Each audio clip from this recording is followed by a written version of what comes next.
National Weather Service in Chicago has issued a tornado warning for central Will County in northeastern Illinois, southeastern Cook County in northeastern Illinois until 11:15 a.m.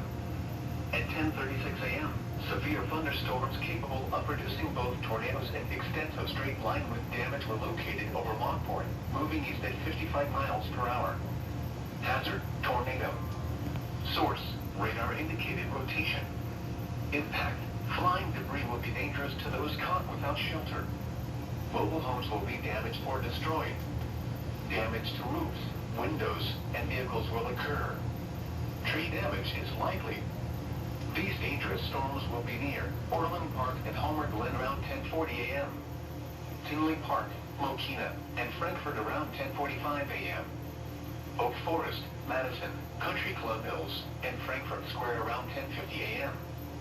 Chicago Heights, Park Forest, Homewood, Hazel Crest, Richmond Park, Markham, Flossmere, Glenwood, and Olympia Fields around 10:55 a.m. Late in the morning and early in the